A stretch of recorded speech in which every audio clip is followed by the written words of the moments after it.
Okay, NXT Worlds Collide. This is not a takeover, even though it was basically a takeover. Anyway, show basically just ended, so yeah, interesting show. Not too much in the way of title stuff. Well, obviously the big thing that they've recently done is they've decided to drop gender qualifiers when referencing the championships. So exactly, it's like Rhea Ripley is NXT champion and Adam Cole is also NXT champion. So yeah, this is kind of weird to me. I don't know exactly how I feel about it. Like, I get the idea behind it that you're not trying to make one seem lesser than the other, but at the same time, again, it's like you're referring to one as the one and then the other as the same thing. And it's a little confusing. But anyway, we started off with a kickoff show match. Mia Yim versus Kaylee Ray. This was not for the NXT UK Championship that Kaylee Ray holds, though. This was non-title.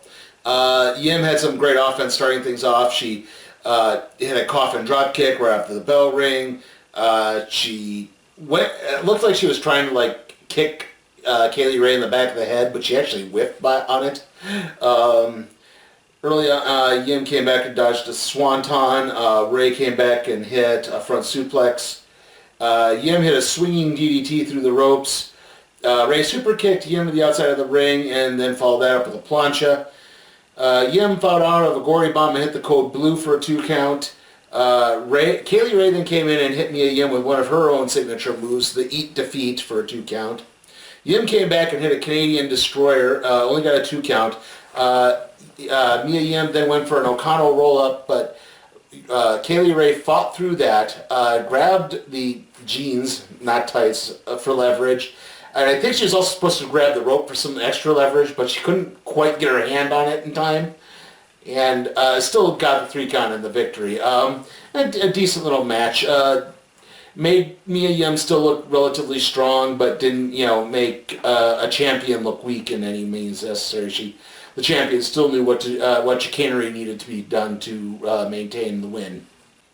Okay, the next match was Finn Balor versus Ilya Dragunov, or Ilya Dragovich, as I called him for some reason when I was getting the picture for this. Anyway, Dragunov had some good offense to start things out. Both men kind of circled each other, tried to size each other up to start the match. And Dragunov slapped Balor while he was in the middle of trying to do his not Bullet Club taunt. Dragunov fought out of an arm wringer and hit a senton. Dragunov hit a flying crossbody off of the apron. Balor came back. He dodged an axe handle attempt and just began stomping away on Dragunov. Balor went for the 1916 early on, but Dragunov fought out of it. Dragunov hit a second knee drop from the second rope. Balor fought out of a fireman's carry and hit a double stomp. Then Balor fought out of an exploder suplex and hit the final cut. Dragunov countered the coffin drop kick into an exploder suplex. Sorry. Dragunov came back. He had a missile drop kick. Balor was kind of part way. He was on the bottom rope. Basically, he was draped through the bottom rope and broke his nose in the process of taking that drop kick. Dragunov went for a top rope senton, but Balor got the knees up. He then hit the coup de grace and then the 1916 to win the match. All right match. Again, I've run into the ground that I'm not happy that Finn Balor is in NXT. I know a lot of people are. I don't mind that they turned him heel, but it's just this seems like a downgrade, and again, I'm just afraid they're going to somehow funnel the belt back onto him, and it just doesn't feel right, considering the fact he was supposed to be one of the leading forces on the main roster. It still leaves a sour taste in my mouth. I don't like it. Okay, our next match is the Cruiserweight Championship Fatal 4-Way match between Angel Garza, Isaiah Swerve-Scott, Travis Banks, and Jordan Devlin. For some reason they didn't put a picture for this match up on the web, promoting this match on the website, even though it's been announced for 3 days. They had plenty of time to do that. Anyway, yeah, also funny, again, we dropped gender qualifications. We still have weight qualifications for championships. Anyway, since Garza works the kind of Latino heartthrob gimmick, he part of his shtick is he comes down in these tearaway pants that he rips off during his entrance. But before he could do that, all three opponents ganged up on him. Scott fought out of a roll-up and hit Devlin with a flatliner. Really, I would say the big breakout guy from this match was maybe Travis Banks, the Kiwi Buzzsaw. He hit Garza with a double stomp on the outside of the ring. He hit a drop kick to Scott's knee, and then Scott got basically cannonballed into Garza at that point. And Devlin came in and hit a bridging tornado DDT on Isaiah Swerve Scott. Garza hit a series of drop kicks and finally got to rip off his pants at that point. Devlin broke up Isaiah Scott's attempt at his move, which was the house call kick. He hit a drop kick on that. Banks came in and he hit a Canadian Destroyer on Devlin. Devlin managed to come back. He hit a double Spanish fly on both Banks and Garza. But then Travis Banks got in. He hit the Slice of Heaven and the Kiwi Crusher. That got broken up by Garza. Garza went for a move on Scott.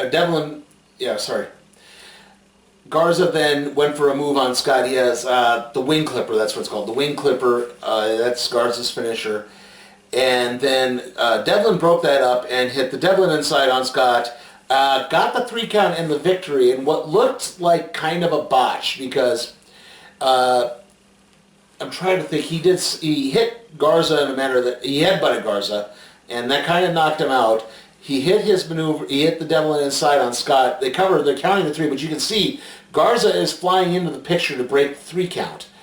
But he's like a split second late, and so the ref actually counts the 3. And it seemed like a bit of a stunner that this happened. Like, did they maybe change this at the last possible minute to basically get at least one championship change on this show? Because it seemed sort of like that. Like, the match itself was really well done. It really not too many flaws there, but again, the ending just felt kind of off, especially since Garza himself just won the championship like a little over a month ago. It doesn't, like, they've been pogoing that championship around. Like, Gulak had it when NXT debuted on USA, and then he lost it to Leo Rush. Leo Rush lost it almost immediately to Garza, and now Garza's lost it almost immediately to Devlin. So, yeah, it just, again, kind of a weird thing that's been going on here. Okay, our next match is Mustache Mountain versus DIY. Tommaso Ciampa and Johnny Gargano reunite for one special night. Anyway, Gargano and Banks open up. Basically, it was the first few minutes, there was some chain wrestling, and both guy is basically kind of sizing each other up. Eventually, they tagged in, and again, both men sized each other up. They actually allowed for the teammates to be tagged in. They didn't do anything to try to prevent it. Seven fought out of an armbar attempt to try to put Ciampa into a crucifix pin. Ciampa countered the bop and bang and got it from Bate and with a knee strike. DIY tossed Mustache Mountain over the announce tables. This is where it finally started to get a little bit more aggressive. Seven uses a chop fake out to hit Gargano with a DDT. He then powerbombed Ciampa. Ciampa countered a lariat with the 7-star lariat with a knee strike. And it looked like he may have knocked out Trent Seven's tooth in the manner of doing it. At least that's what Nigel Guinness seemed to indicate. I didn't quite see all of it. Gargano hit Bate with a slingshot DDT for a 2 count. Ciampa came back in. He hit a knee to counter an attempted European uppercut. Bate managed to fight back, though. He hit the Tyler Driver 97 on Ciampa. He then put Ciampa in the airplane spin, but Gargano broke that up. But then Trent Seven came to Bates, and we got stereo airplane spins. But they fought out of that, and Gargano locked on, and Gargano escaped. They fought out of it again. Mustache Mountain hit the Burning Hammer for a 2 count. They then tried to do a sort of splash, a corkscrew splash with Seven was holding Ciampa down. Bate went up for the splash, but then Ciampa pulled Bate in, so Bate actually took the brunt of the, not Bate, Trent Seven took the brunt of the splash. He then covered Seven, but Bate broke that pin up. But eventually Gargano got back into the ring, and they hit Trent Seven with the double knee, the knee in the middle for the 3 count and the victory. Again, possibly the match of the night. Maybe there was one other exception, just going into how that played out. But again, really spectacular match. But obviously now Ciampa's got to try to get back his championship from Adam Cole, baby. That's probably happening at Portland. But yeah, that could be.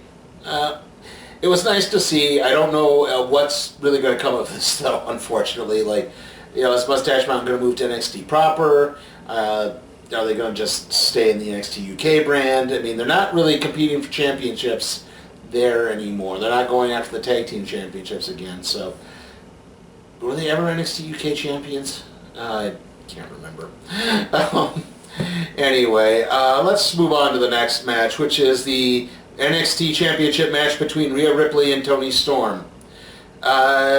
This is where something happened for the last 2 matches, unfortunately. We had some audio problems that happened during the entrance, like Rhea Ripley was coming down to the ring, and suddenly out of nowhere happened, and so I don't know if that was just a glitch in the system. Like, it didn't seem, they spoke through it, so I don't know if anyone else was picking that up. Maybe it was just on my end. Anyway, both women started off with some very stiff shots. Then Storm caught Ripley with a German suplex into the turnbuckle. Ripley began selling a neck entry through the rest of the match. Storm locked on an SDS. Storm definitely targeted the neck, hitting neck breakers and DDTs. Ripley eventually started to fight back. She had some kicks, an atomic drop. She locked on a cloverleaf, an inverted cloverleaf, instead of the Dean Malenko style where you fold the figure forward and then kind of go back into a Boston Crab-like maneuver. She folded into the figure 4, and then instead of turning around into the Boston Crab, she went inverted so that she was facing forward. But eventually Storm fought out of it. Ripley went for the Riptide, but Storm fought out of that and hit a German suplex. And Storm did the unorthodox maneuver of trying to go for a frog splash, but Ripley dodged it and hit the Riptide for the 3 count and the victory. Not a terrible match, but definitely the ending felt a little rushed. It's just, again, normally you don't see those championship matches end on, I'm going to take the gamble and it's going to come back to bite me so quickly. Like, usually that might be a much later in the match type deal. Like, this just kind of came a little bit out of nowhere. It definitely fell a little bit flat, too. And because Bianca Belair is the number one contender for the next takeover, which is in Portland, she was in the crowd kind of taunting Ripley as that happened. But yeah, again, match not necessarily terrible, but definitely had some lacking qualities to it. And that leads us to the main event of the evening, the 8-man tag team match between the team of Imperium of Alexander Wolf, Fabian Eichner, Marcel Bartel, and the NXT UK champion Walter, and the Undisputed Era of Kyle O'Reilly, Bobby Fish, Roderick Strong, and Adam Cole, baby. Again, audio problems during the intros. Especially the Undisputed Era, which has the whole where they want to get the crowd more into it. It dropped out in the middle. Anyway, early on there was a big thing that happened, which is Alexander Wolf was in the match. I believe Strong and Fish hit him with a double kick maneuver and knocked him out cold. Like, legit knocked him out, because they started giving the X sign.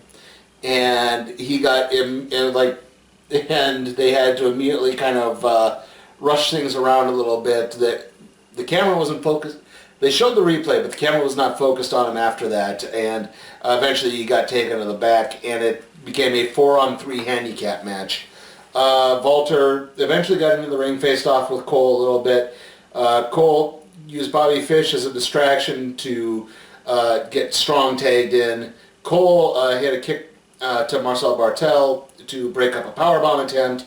Walter got to tag from Bartel. O'Reilly managed to lock Walter in a guillotine choke, but Walter fought out of it. At this point, Imperium managed to isolate Kyle O'Reilly pretty well. They beat him in the corner for a long time. Eventually, Strong got tagged in. He hit Eichner with a Tiger Bomb.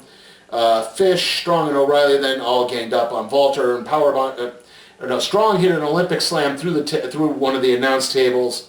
At this point, the Undisputed Era moved on to ganging up on the others, Bartel and Eichner. Wolf was out of the match. He did not come back. But Imperium managed to hold firm and fight back. Fish and O'Reilly hit the high-low through the ropes on Bartel, and then O'Reilly locked Bartel in a knee grapevine, but Eichner broke that up with a flying shooting star press, and then Walter got the hot tag in.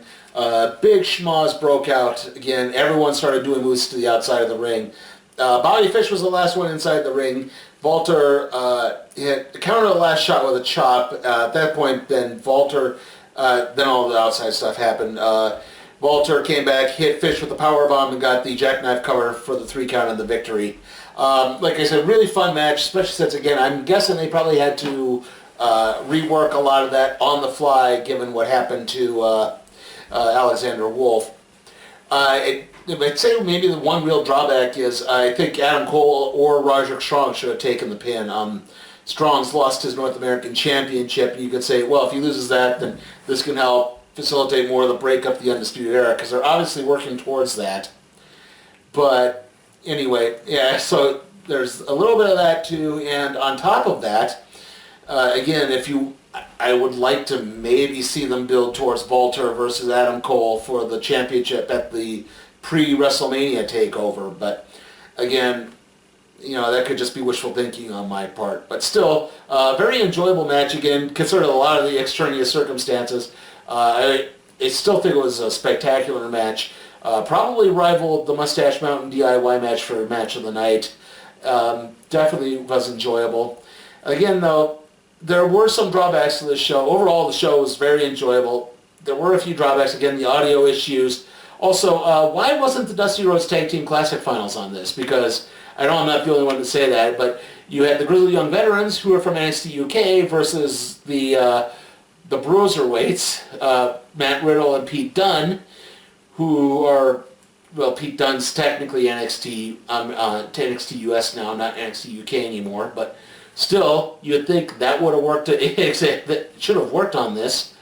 And like I said, the women's match ending felt really rushed, and I would say, the Cruiserweight, again, the ending of the Cruiserweight Championship match is still kind of murky in my mind as to what that was supposed to be, because again, it looked like a botch. I'm not saying it was a botch, it just kind of looked like one. So yeah, I'm going to be giving NXT Worlds Collide a B. Just, again, the errors just kind of, they're kind of gnawing at the back of my head a little bit, unfortunately. It was still enjoyable, still very entertaining, still worth a watch, but it's not 100% must-see, unfortunately. Okay, so obviously the next video is going to be the Royal Rumble recap and review, and then hopefully the next movie is going to be Gretel and Hansel. Again, things are getting kind of murky right now. It's not terrible. It's just, again, stuff to do. So I did put up the Aquaman Time and Tide review. This will be going up on Sunday, so it's Saturday. So that's up. So if you could check that out too. I know a whole bunch of you have been checking out my Turning review. Thank you. You can watch some of my other videos. That would help. It really would. See you all next time.